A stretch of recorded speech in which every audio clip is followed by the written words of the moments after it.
I'm biracial and I'm proud. I'm biracial and I proclaim it loud. I'm biracial, no hate can keep me down. No matter what my haters say, I proudly rep both of my races today. I'm biracial and I'm proud. I'm biracial and I proclaim it loud. I'm biracial and no hate can. Assalamu alaikum, YouTube. What's cracking? It's your Angrbiracial back with another video. Y'all know how I do. I gotta keep my foot on the necks of these MAGA rats 24/7. I'm tired, boss. Dog tired.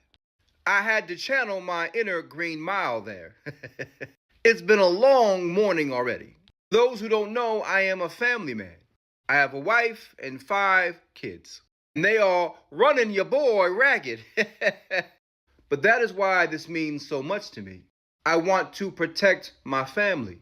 I want to protect my wife and 4 daughters. And if you love your family, especially the women and girls in your life, then this should be important to you too.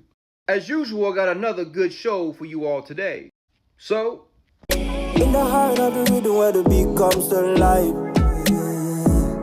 That's the tale of a woman, the beauty to survive. So grab your favorite drink, some popcorn, and let's dive right in. Originally, I was going to go down this rabbit hole right here. But after further research into this is a dead end. But all this tells me is they have been plotting and planning, trying to find a way to defraud the elections. She went to get patents for voting machines that were made in China. Voting machines that are similar to the ones used here in America. I mean, why would you care about the ins and outs of a voting machine unless you were trying to figure out a way to manipulate it? Why spend millions of dollars getting those patents unless you were searching hard for a way to manipulate voting machines? I want to circle back to Starlink and Elon Musk. This man owns 2/3 of all active satellites around the world. A lot of people are trying to throw shade at Starlink's capabilities. We already know that Starlink was connected to vote tabulators in all of the battleground states. We weren't supposed to see this here. We didn't have long lines after 8 p.m. Everybody got processed and through those lines quickly, and that's due to all of their hard work and dedication that they do out at the poll sites. Registrar Michelle Baldwin says access to connectivity was improved this year thanks to Starlink satellite internet. She adds Connectivity and how quickly votes were tabulated were directly because of Starlink. If you need an example of how powerful Starlink is, check this out. New biography about Elon Musk is revealing stunning details about the billionaire's connection to the war in Ukraine. According to an excerpt released just this morning, Musk secretly ordered his engineers to turn off his company's Starlink satellite communications network near the Crimean coast last year to disrupt a Ukrainian sneak attack on the Russian naval fleet. As Ukrainian submarine drones strapped with explosives approached the Russian fleet, they, quote, lost connectivity and washed ashore harmlessly. Walter Isaacson, who penned the book, also says Musk's decision was driven by fear that Russia would respond to a Ukrainian attack with nuclear weapons, a fear Musk carried after his conversations with senior Russian officials. And that's just this man who owns 2/3 of the satellites all around the world used his Starlink system to not only spy and discover that Ukraine was launching a sneak attack against Russia. I mean, isn't Russia our enemy? Aren't the Ukrainians our ally? So in order to thwart that attack, he didn't get permission from the US government. He did this on his own accord and directly interrupted the military operations of another nation, of another country who are allies to us. To those who don't think it's possible that this man, again, who owns 2/3 of all active satellites around the world, who was able to spy and discover a Ukrainian sneak attack and was able to thwart it at a touch of a button. Somehow you don't think his system is capable of altering votes, when it's clear as day that his system was connected to vote tabulators. And even if they weren't connected, he was able to thwart a Ukrainian sneak attack with just the touch of a button.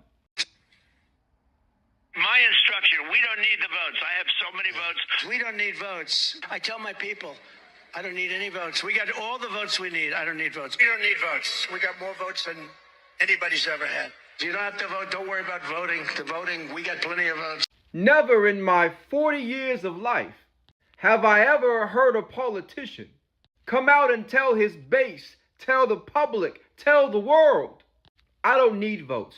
Don't worry about voting. I have all the votes that I need. Him and Elon are laughing in our faces.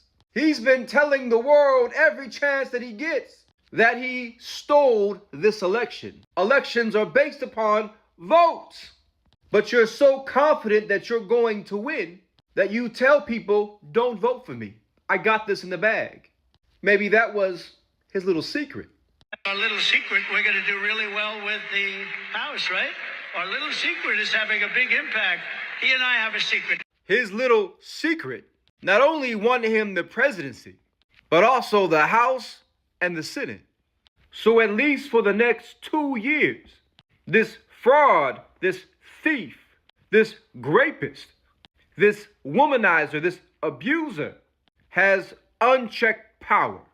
This man is so thankful to Elon Musk that he's doing shit like this. President-elect Trump working on putting together his team for the White House, and the president-elect says he has now spoken with dozens of foreign leaders since his re-election. Tonight here we've learned top Trump supporter Elon Musk was on the call with Trump and Ukraine's President Zelensky and listening in on the call with the president of Turkey. ABC's Rachel Scott in West Palm Beach, Florida tonight. Tonight, a revealing new glimpse at just how influential Elon Musk could be in Donald Trump's administration. We have a new star. A star is born, Elon. Sources tell ABC News that Musk was at Mar-a-Lago, listening in as the president-elect took a congratulations phone call from Ukrainian President Volodymyr Zelensky. Trump at one point even handing the phone to Musk, who then spoke with Zelensky himself. According to sources, Zelensky thanked Musk for his Starlink satellite system, which Ukraine has relied on for communication in its war with Russia. The world's richest man pumping upwards of $175 million into helping Trump win. Take over, Elon. Yes, take over. By election night, there he was, part of the Trump family photo. The phone call with Zelensky raises new questions about the sweep of his role in a Trump White House, especially considering his billions of dollars in federal contracts. Sources tell ABC News Musk was present while Trump fielded calls from at least one other foreign leader, Turkish President Erdogan. This begs me to ask the question, is Donald Trump really the president? Or just a puppet for President Elon Musk? He is the richest man in the world. He is spying on everybody. He is thwarting sneak attacks. He used his system to get who he wanted elected. It seems like Trump is doing this to old Elon.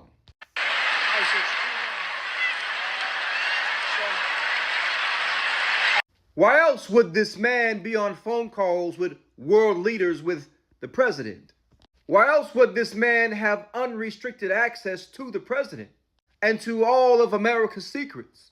And if you notice, Starlink was mentioned yet again. So I ask again, who is the real president here? To me, it seems Elon Musk has all the power, and old Donnie is just a puppet. He knew we couldn't control Kamala because Kamala actually loves her country. She loves the American people. She loves democracy. She loves and respects the law. And most of all, Kamala is not for sale. Elon used to be a Democrat. He used to be a huge Barack Obama fan. So much so that he waited 6 hours in a line just to be in Obama's presence, just to shake his hand. And I'm willing to bet that old Elon pitched this same thing to Obama, and Obama shut him down. And Elon's fragile ego couldn't take that rejection. I mean, he's a billionaire. He's the richest man on the planet. He owns 2/3 of the satellites orbiting around the world. How dare Obama reject me? How dare Kamala reject me? He found a willing patsy. I don't think we're having 4 years of old Donnie. If we don't fight this, if Kamala Harris and Joe Biden don't fight this, I'm pretty certain we're going to have 4 years of the South African immigrant, Elon Musk, as the commander-in-chief behind his patsy, Donald Trump. Stay tuned for part 4. I'm going to end this video here. If you enjoyed the video, please do me a huge favor. Hit that like button, hit that subscribe button, and comment below. All those things help a small, growing channel like mine grow faster. And as a content creator, I really love interacting with y'all and reading your comments. So if anything I said in this video, or if any of the clips I showed triggered you or made you feel some type of way, let me know in the comments. Let's talk about it. Last but not least, my new book, The Burden of Blood, A Generational Curse, is out. Go on to Amazon or Audible and get your copy today. I promise you won't be disappointed. All that being said, know your angry biracial loves you.